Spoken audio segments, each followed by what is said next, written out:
নমস্কার বন্ধুরা, আজকে আমার চ্যানেলে আমি জেনারেলি হিন্দিতে ভিডিও রেকর্ড করি, কিন্তু আজকে আমি বেঙ্গলি, হিন্দি, ইংলিশ সব মিক্স করে এর মধ্যে ভিডিওটা থাকবে, মাল্টি ল্যাঙ্গুয়েজ থাকবে। আর আমি যেটা আজকে টপিকটা পড়াতে হচ্ছি ক্লাইমেটের বিষয়ে। ক্লাস 9 CBSE জিওগ্রাফি বই ক্লাইমেট চ্যাপ্টার 4টাকে পড়ানো হচ্ছে, ঠিক আছে। যারা বেঙ্গলি আছো, you will easily understand the chapter as I using Bengali, Hindi সব মিক্স থাকবে। এনজয় করো, ইউনিটি ইন ডাইভার্সিটি, ঠিক আছে। সো ক্লাইমেট আমরা দেখি, আমি কিন্তু মেন যে এরিয়াগুলো আছে সেগুলোকে কভার করবো, ঠিক আছে। সো ক্লাইমেটের মধ্যে in the last 2 chapter you have read about the landforms, drainage of country, ঠিক আছে। তো আমরা এর আগের চ্যাপ্টারগুলোতে পড়েছি, তোমরা অবশ্য পড়েছো, ড্রেনেজের বিষয়ে পড়েছো, নদী, tributaries and it's bodies, and তোমরা ল্যান্ডফর্ম ফিচার্স পড়েছো, বিভিন্ন ল্যান্ডফর্মসের ব্যাপারে পড়েছো, ঠিক আছে, ভূমির রূপ যেটা, ঠিক আছে। So these are the 2 of the 3 basic elements that one learns about the natural environment. In this chapter, you will learn about the third, that is the atmospheric condition that prevail over our country. What do we wear woolen clothes in December? Why it is hot and uncomfortable in the month of May? Why it is rain in June and July? So these are the questions. So আমাদের মনে এই কোশ্চেন্সগুলো আসতে পারে, ঠিক আছে। এগুলো কেন হয় তোমরা জানো। শীতকালে কেন উলেন ক্লোথস পরছি? বিকজ শীতকালে ঠান্ডা পড়ে, ওয়েদার চেঞ্জ হয়ে যায়, ক্লাইমেটিক চেঞ্জ হয়, এর কারণে আমরা উলেন ক্লোথস ইউজ করি। জেনারেলি ক্লাইমেট অ্যান্ড ওয়েদারের একটা রিলেশন একসঙ্গে চলে, ঠিক আছে। ক্লাইমেটের এফেক্টটাই ওয়েদারের মধ্যে দেখা যায়, ওয়েদারের আবার লং টার্ম এফেক্টটা ক্লাইমেটের মধ্যে দেখা যায়। তো এরা ইন্টার রিলেটেড টার্মস, এদেরকে একভাবে আলাদা করা যায় না। আমরা ডেফিনিশন দেখে নেব ক্লাইমেটের কী। এবার প্রথমে বলছি, এই চ্যাপ্টারটা আমরা পার্টে করবো, ঠিক আছে। একবারে পুরো চ্যাপ্টারটা আমরা ফিনিশ করবো না, চেষ্টা করবো এই পার্ট করতে। কেন পার্ট করলে আমাদের সুবিধা কী হবে, চ্যাপ্টারটা আমরা প্রপারলি গ্র্যাপস করতে পারবো। তো আজকে ফার্স্ট পার্টে যতটা আমরা করা যায়, যদি আজকে শেষ করতে পারি তাহলে খুবই ভালো, আর যদি না পারি তাহলে একটু সেকেন্ড পার্টের জন্য ওয়েট করতে হবে। তো climate refers to the sum total of weather conditions and variations over large area for a long period of time. So climate refers to কী বলে, sum total of weather condition, যে আমাদের যে ওয়েদার আছে day to day লাইফে, যে ওয়েদারগুলো change হতে থাকে সবসময়, সকালে বৃষ্টি, দুপুরে আবার রোদ বেরোচ্ছে, আবার বিকালে বৃষ্টি, এটাকে আমরা ওয়েদার বলি। এই ওয়েদারের যে সাম অফ টোটাল হয়, একটা অ্যাভারেজ, সেটাই ক্লাইমেট হয়। এবার এটা মনে রাখবে, climate is a long term average condition of weather, ঠিক আছে। অনেক বছরের ওয়েদারের রিপোর্ট অ্যাভারেজ করে ক্যালকুলেট করে একটা জায়গার ক্লাইমেটিক ডিসিশন নেওয়া হয় কি উইচ টাইপ অফ ক্লাইমেট এখানে আছে। दूसरा, weather refers to the state of the atmosphere over an area at any point of time. So weather মানে কি, refers to state of atmosphere, অ্যাটমসফিয়ারের পরিস্থিতি ওভার অ্যান এরিয়া, একটা এরিয়াতে, এনি পয়েন্ট অফ টাইম, যে কোনো সময়। This elements of weather and climate are the same. এবার একটা জিনিস মনে রাখবে, ক্লাইমেট অ্যান্ড ওয়েদার যেহেতু ইন্টাররিলেটেড টার্মস, তাহলে এদের এলিমেন্টসও সেম থাকে। তো ওয়েদার অ্যান্ড ক্লাইমেটের এলিমেন্টস কারা দেখো। ওয়েদার অ্যান্ড ক্লাইমেটের এলিমেন্টস হচ্ছে temperature, atmospheric pressure, wind, humidity, precipitation, ঠিক আছে। এবার হিউমিডিটি, প্রেসিপিটেশন একটা কথা বলছি। হিউমিডিটি মানে জলের মাত্রা হাওয়াতে কতটা আছে, প্রেসিপিটেশন মানে হচ্ছে রেইনফল কতটা হয়েছে, ঠিক আছে। It's in liquid form, humidity is in gaseous form, which generally considered. You may have observe that the weather condition fluctuate very often even within a day, ঠিক আছে। সো ওয়েদার কন্ডিশন ফ্লাকচুয়েট করে, দিনের মধ্যে বিভিন্ন weather condition তৈরি হয় একই দিনের মধ্যে, but there is some common pattern over the few weeks or months, that the day are cool and hot, windy and calm, the cloudy and bright and wet or dry. এগুলো just condition বলেছে, no need to learn or mug it, just এটা দেখবে কি কন্ডিশনটা কী বলেছে। তো একই দিনে কোনো সময় ঠান্ডা, গরম, হাওয়া, শান্ত হাওয়া চলছে না, ক্লাউডি, আবার ব্রাইট, সানলাইট, ওয়েট, এগুলো সব ওয়েদারের মধ্যে চলতেই থাকে, ঠিক আছে। On the basis of generalise monthly atmospheric condition, the year is divide into seasons. General একটা মান্থলি অ্যাটমসফেরিক কন্ডিশন স্টাডি করার পরে ওই জিনিসগুলোকে সিজনে ডিভাইড করা হয় কন্ডিশনগুলো বেস করে, সেটাই আমরা সামার, উইন্টার বা রেনি সিজনে জানি, ঠিক আছে। The world is divided into number of climatic reasons. World হচ্ছে অনেক রকম ক্লাইমেটিক রিজনসে ভাগ করা আছে, ঠিক আছে, বিভিন্ন ক্লাইমেটিক রিজনস। নেক্সট আমি এখানে একটা কোশ্চেন বলছি, এই জায়গাটা ভালো করে পড়বে। এখানে first question, the word monsoon is derived from the Arabic word mausim, which means literally means season. Mausim means season. And second ডেফিনেশনটা পড়বে, মনসুনের মিনিং কী বলেছে, the seasonal reversal in the wind direction during a year is called monsoon. তো এক্সামে মনসুনের definition এই সেকেন্ডটা লিখবে। আর উপরেটা word মনসুনের derivation কোথা থেকে হয়েছে, ইটস অ্যারাবিক দেশের টার্ম, এটা इट्स कम फ्रॉम अरबिक, ठीक है।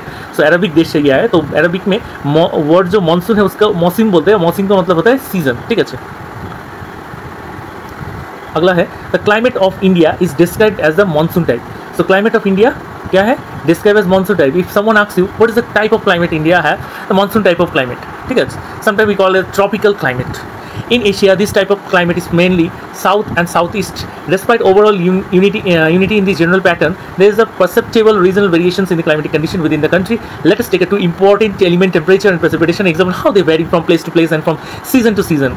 তাহলে আমরা এখানে দেখতে পাচ্ছি কি climatic condition within a country various regional variations হিসাবে ওটা ডিভাইড হয় এক এক রিজনে। মনে করো সামান্য আমাদের দেশ যদি ইন্ডিয়ার কথাই আমরা নেই, ঠিক আছে, তো ইন্ডিয়াতে নর্থে, সাউথে, ওয়েস্টে, ইস্টে সবারই নিজের একটা ক্লাইমেটিক কন্ডিশন আছে, ঠিক আছে। অলরেডি মেন ক্লাইমেটিক কন্ডিশন আমরা monsoon type of tropical climate এগুলো বলে দিই, কিন্তু এদের রিজনাল ভেরিয়েশনস একটা আছে, ঠিক আছে। এখন কাশ্মীরে এখানে খুব ঠান্ডা এক্সট্রিম ক্লাইমেট, আবার সাউথে মডারেট ক্লাইমেট, ঠিক আছে। এবার একটা মজার জিনিস বলছি, তোমরাও এটাও জানো কি মডারেট ক্লাইমেট আছে, তার মানে এখানে বলতে পারো মডারেট ক্লাইমেট মানে কী বলছে এখানে, এখানে মডারেট মানে এই জন্যই কেন কি নিয়ার টু সি আছে, ঠিক আছে, সি এরিয়া কোস্টাল এরিয়ার পাশে southern part of India. North part of India কি এক্সট্রিম ক্লাইমেট শো করে, why? Because it is far away from coastal area, ঠিক আছে, কোস্টাল এরিয়ার থেকে অনেক দূরে আমাদের northern part. So these are some reasons behind that differences. Okay, so move to next. The climatic condition within a country. In summer, the mercury occasionally touches 50 degrees in some part of Rajasthan, whereas it may be around 20 degrees Celsius in Pahalgam in Jammu and Kashmir. দু জায়গায় summer season show করছে, কিন্তু summer season রাজস্থানে 50 degree সেলসিয়াসে উঠে যাচ্ছে, and in Jammu Kashmir পেহেলগামে 20 degree Celsius show করছে। তাহলে আমরা এই ডিফারেন্সটা কেন দেখছি? The distance between these two places is very, that is the one thing. And another thing is that both these places are far away from coastal area, and more the place far away from coastal area, they show some extreme condition in any situation, any climate season. So 50 degree গরমের দিনে রাজস্থানে show করছে, আবার রাত্রে এখানেও কমে যায় রাজস্থানে, ঠিক আছে, as per scientific climatological reasons. And 20 degree Celsius পেহেলগামে যে আছে জম্মু অ্যান্ড কাশ্মীর, এটাও দেখো সামার সিজনে 20 ডিগ্রি সেলসিয়াস শো করছে। এটা একটা এক্সট্রিম সিচুয়েশন শো করে। এখন সামারে যদি 20 ডিগ্রি সেলসিয়াস হয় কোথাও, এটা একটা এক্সট্রিমিটি শো করছে, তার মানে এখন ঠান্ডা আছে, ঠিক আছে। গরমের মধ্যে কোথাও যদি ঠান্ডা হয় তাহলে এক্সট্রিম টাইপের ক্লাইমেটই বলবো, মডারেট তো মোটেও বলবো না, মডারেট তো সাউথে আছে। Then next, on a winter night the temperature at Dras in Jammu and Kashmir may be low as -45 degree Celsius. এবার ড্রাস বলে যে জায়গাটা আছে জম্মু অ্যান্ড কাশ্মীর এরিয়াতে, ড্রাস, ওখানে -45 ডিগ্রি সেলসিয়াস হয়ে যায়। Thiruvananthapuram on the other hand may have a temperature 22 degree Celsius. আবার তিরুবনন্তপুরমে সেই ঠান্ডাকালেই তিরুবনন্তপুরমে গেলে 22 ডিগ্রি সেলসিয়াস হচ্ছে, all because of coastal area ডিস্টেন্সের জন্য হয়। Read this portion nicely. Do you know? In certain places there is a wide differences between the day and night. The temperature, the Thar desert, the day temperature may rise to 50 degree and drop down to 15 degree. ওঠে 50 অবধি, আবার drop down হয় 15 degree Celsius same নাইটে, একই দিনের কথা বলছি। On the other hand there is a hardly any difference in day and night temperature in Andaman and Nicobar island or Kerala বা আন্দামান নিকোবর আইল্যান্ডে হার্ডলি এনি টেম্পারেচার ডিফারেন্স পাওয়া যায় না, ঠিক আছে, দিন রাত মোটামুটি সব অ্যাভারেজ, অন অ্যাভারেজ সেমই থাকে। Let us now look at the precipitation. There is a variation not only in the form and types of precipitation, but also it is in amount, the seasonal distribution. While the precipitation is mostly in form of snowfall in the upper part of Himalaya. তো precipitation মানে আগে বলেছি বৃষ্টি, আর বৃষ্টি rainfall অনেক রূপে পড়ে, ঠিক আছে, রেনফলে অনেক ফর্মস থাকে, অনেক লুকস থাকে, যেরকম স্নোফল হিসাবে পাহাড়ে পড়ে, ঠিক আছে, তুমি পাহাড়ে যাবে তোমরা তো স্নোফল দেখতে পাবে, রেনফলটাই স্নোফল হয়ে যাবে। কিন্তু যদি এই রেনফলই নর্মাল জায়গায় হয় তাহলে আমরা নর্মালি ওয়াটার ফর্ম্যাটে আছে, মানে স্নোফল হয় না ওখানে, আমরা একদম জলের রূপে ওটা ডাইরেক্ট পাই, সেই জন্য আমরা রেন বলি। It rain over the rest of the country and annual precipitation varies from 400 centimeter in Meghalaya to less than 10 centimeter. এবার দেখো আমাদের ক্লাইমেটের ডিফারেন্স তো রিজনালি শো হচ্ছে, আবার রেনফলেরও ডিফারেন্স দেখা যায়।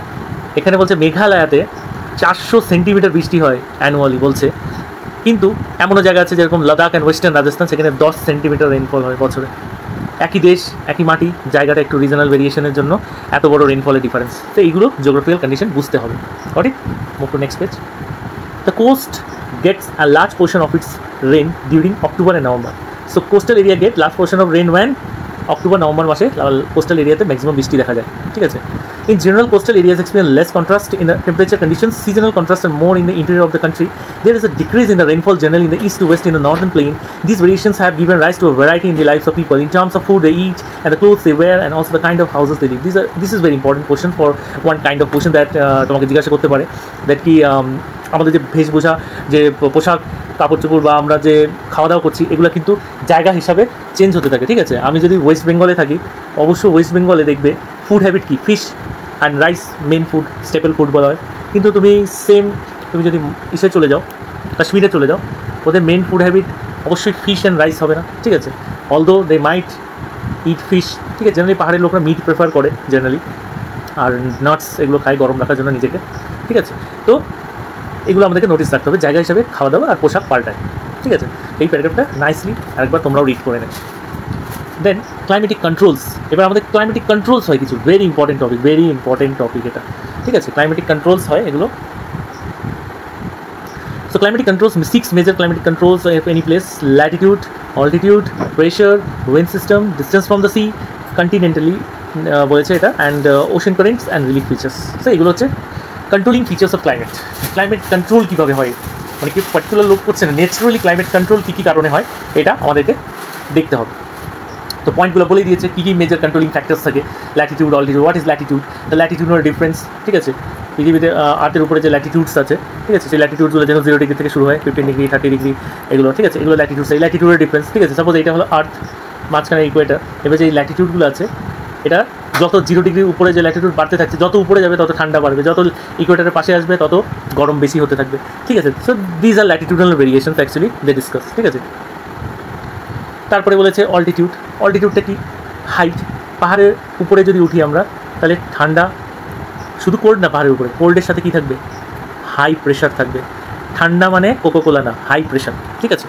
তো ঠান্ডা অ্যান্ড হাই প্রেশার একসাথে থাকে সবসময়। যে কোনো জিনিস যদি ঠান্ডা বেশি হয়ে যায় তাহলে ওই সময় তার মধ্যে হাই প্রেশার শো করে। হিউম্যান বডির কথা বলিনি, নেচারের কথা বলেছি। আর যদি তুমি পাহাড়ের নিচের দিকে আসো, এখানে হাই প্রেশার, এখানে লো প্রেশার শো হবে, বিকজ এখানে টেম্পারেচার হাই থাকবে, টেম্পারেচার এখানে হাই থাকবে, লো না। লো টেম্পারেচার তো আমরা কোল্ড রিজনে বললাম, ঠিক আছে। যেখানে ঠান্ডা, টেম্পারেচার যদি লো থাকে, ঠিক আছে, প্রেশার হাই দেখাবে। টেম্পারেচার যদি হাই থাকে, প্রেশার লো দেখাবে। বাস এইটুকু কথা মনে রাখলে ক্লাইমেটের মেন সূত্র তোমাদের হাতে। নেক্সট হচ্ছে প্রেশার। প্রেশারের রিলেশন আমি টেম্পারেচারের সঙ্গে বুঝিয়ে দিয়েছি অলরেডি, যেটা অল্টিটিউড এন্ড প্রেশার টপিক, ওখানে ক্লিয়ার হয়ে যায়, ঠিক আছে। প্রেশার চেঞ্জ হতে থাকে, বিভিন্ন জায়গায় বিভিন্ন প্রেশার হয়, অবভিয়াসলি টেম্পারেচার যেরকম হবে সেরকম প্রেশার হবে, ঠিক আছে। হিউম্যান টেম্পারেচারের সাথে এটা ম্যাচ করতে যেও না, কেন এটা হিউম্যান জিওগ্রাফি না, এটা শুধু ক্লাইমেটিক জিওগ্রাফি। হিউম্যান জিওগ্রাফি হলে পরে কথা হবে। উইন্ড সিস্টেমও এফেক্ট করে। সাপোজ আর্থে এই যে নর্দার্ন হেমিস্ফিয়ার, সাউদার্ন হেমিস্ফিয়ার, আবার এদিকে ওয়েস্টার্ন হেমিস্ফিয়ার, ইস্টার্ন হেমিস্ফিয়ার, এর যে ভাগগুলো থাকে, এবার উইন্ড কোন দিক থেকে কোথায় যাচ্ছে এটাও ডিসাইড করে ওখানকার ক্লাইমেট বা ওয়েদার কেমন হতে পারে, ঠিক আছে। আমার উইন্ড যদি ইকুয়েটোরিয়াল এরিয়ার থেকে আসছে বা ইকুয়েটার থেকে আসছে, তো ময়েশ্চার অ্যান্ড গরম হাওয়াই ক্যারি করবে প্রথমে, ঠিক আছে। আমার উইন্ড যদি নর্থ পোল থেকে ইকুয়েটারের দিকে আসে, তাহলে ও আসার সময় ঠান্ডা হাওয়া নিয়ে আসবে, কিন্তু এটার কনফার্মিটি না যে ঠান্ডা হাওয়াটা আসার পরে এখানে ঠান্ডাই থেকে যাবে, ঠান্ডা ফিল করাবে, কিন্তু আমাদের ইকুয়েটার ঠিক ওটাকে গরম করে ফেলবে। এটাই হলো কোয়ালিটি নেচারে। Next, distance from the sea. This already discuss. Sea থেকে যত দূরে থাকবে জায়গা, তত এক্সট্রিম ক্লাইমেট শো হবে। যত সির পাশে থাকবে, ঠিক আছে, সি এরিয়ার পাশে থাকবে কোনো জিনিস, কোনো জায়গা, সেটা moderate climate, moderate temperature show করবে। এক্সাম্পলের জন্য তুমি যদি চেন্নাই বা কেরালায় যেয়ে থাকো, ওখানে সব টেম্পারেচার মডারেট, ঠিক আছে, একদম মডারেট টেম্পারেচার ওখানে শো হয়। কেন? ওখানে না খুব গরম লাগবে না খুব ঠান্ডা লাগবে, মাঝারি একটা সিচুয়েশন পাবে। কিন্তু সেম সিট থেকে যেহেতু কাশ্মীর খুব দূরে, রাজস্থান খুব দূরে, তো কাশ্মীর আর রাজস্থান দূরে হওয়ার কারণে এদের ক্লাইমেট টেম্পারেচার এক্সট্রিম হয়, ঠিক আছে। বলো, তো যত দূরে থাকবে, যেরকম কাশ্মীরের কথা বললাম বা রাজস্থান, এরা সি এরিয়া থেকে দূরে বলে এদের ওয়েদারটা এক্সট্রিম, ক্লাইমেটটা extreme in what sense I am saying, কি ঠান্ডা হলে এতই ঠান্ডা যে মানুষ কেঁপে বরফ জমে যাচ্ছে ওখানে। আবার গরম রাজস্থানের মধ্যে গেলে গরম এতই গরম যে 51 ডিগ্রি সেলসিয়াসও পার হয়ে যাচ্ছে, ঠিক আছে, 50 ডিগ্রি সেলসিয়াস। কেন?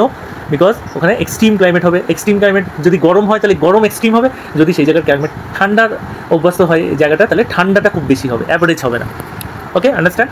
সো আমি একটা কথা বলছি, টু সেভিং দি টাইম, এই factor affecting the India's climate, এখানে আমি অলরেডি সব পয়েন্ট এক্সপ্লেন করে দিয়েছি তোমাদেরকে without reading this content, so it's a wastage of time. We can move forward. Okay, this video is just like a tuition class, so if anyone watching, they just feel like a tuition also, because this is not a professional teacher, made by a professional teacher, those who selling their course online. I'm not selling here anything, I'm giving freely to you.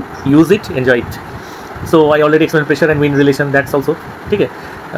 Now this one I think I have not explained. I have explained up to altitude. Okay, let me explain the pressure and wind relation. There's a one important relation between these two. Suppose this is pressure and this is wind. So if pressure is low in any area, temperature is high. Temperature is high in that area. Okay, in these two situations, the wind moving here. Okay, and why wind moving this low pressure area? Low pressure area তে কেন move করলো উইন্ডটা? কেন কি wind যেখান থেকে আসছে সেখানে high pressure maintain হচ্ছে। এবার লো প্রেশার থেকে কোনোদিনও হাই প্রেশারে উইন্ড মুভ করে না, কিপ ইট ইন মাইন্ড, এটার সূত্র মুখস্থ রাখতে হবে সবাইকে। লো প্রেশার এরিয়ার থেকে হাই প্রেশার এরিয়াতে উইন্ড মুভ করে না, উইন্ড মুভ করে হাই প্রেশার এরিয়ার থেকে লো প্রেশার এরিয়াতে, ঠিক আছে? বাস এইটুকু মনে রাখলে প্রেশার অ্যান্ড উইন্ডের কনসেপ্ট একদম জল ভাত। Pressure and surface wind, upper air circulation, western cycling disturbance and tropical cyclone, এগুলো সব আমাদের ক্লাইমেটিক যে কন্ডিশনস হয় সাইক্লোনের ব্যাপারে খুব ভালো করে জানা। আমফান, তারপরে সে যত যে সাইক্লোনগুলো আসে জুন মে টু ইসের মধ্যে, জুনে তো হয় না, মেতে হয়, সরি, এপ্রিলের লাস্ট থেকে মে মাসের বিটুইন অবধি তোমার এই সাইক্লোনগুলো চলতে থাকে। তো এটা তোমাকে খেয়াল রাখতে হবে, ঠিক আছে? নেক্সট এখানে ডিসকাস করেছে Coriolis force. This is very important topic. What is Coriolis force? The apparent force caused by the Earth's rotation. The Coriolis force is responsible for deflecting wind towards the right in the northern hemisphere and towards the left in the southern hemisphere. This is also known as Ferrel's law. So Coriolis force কেন হয়? যখন মনে করো এই যে আর্থের যে rotation routine আছে, আর্থ rotate করছে এইভাবে, তো এই রোটেশনের সময় ওর গায়ের মধ্যে একটা ফোর্স ক্রিয়েট হয়, সেটা কোরিওলিস ফোর্স বলে। সেটাই হলো উইন্ডকে ডিফ্লেক্ট করার towards the right in the northern hemisphere, ঠিক আছে? নর্দার্ন হেমিস্ফিয়ারে উইন্ডকে ডিফ্লেক্ট করে, ঠিক আছে, রাইট নর্দার্ন হেমিস্ফিয়ারে and left in the southern hemisphere. So Coriolis force এর গায়ের মধ্যে যে তৈরি হয়, এটার জন্য উইন্ড ডিফ্লেক্ট করে রাইটের দিকে and towards the left in দি সাউথের দিকে, লেফটের দিকে ডিফ্লেক্ট করে, ঠিক আছে? আমি আরেকবার এখানে সাইডে ডায়াগ্রাম করে বলছি। উইন্ড যখন কোরিওলিস ফোর্সের জন্য ডিফ্লেক্ট হচ্ছে, তো এখানে ইকুয়েটর থেকে যখন উইন্ডটা উঠছে, একটা উইন্ড হচ্ছে রাইট সাইডে রিফ্লেক্ট হচ্ছে, আবার একটা wind left side of southern, ঠিক আছে, সাউথের লেফট সাইডের দিকে, ঠিক আছে? তো দুই দিকে দুই ডাইরেকশনে রিফ্লেক্ট শো করছে। এই পুরো কোরিওলিস ফোর্সের প্রসেসটাকে বলে ফেরেলস ল। ফেরেলস ল খুব ইম্পর্টেন্ট, এক্সাম পারপাসে তোমরা এটাকে ভালো করে পড়বে, ঠিক আছে?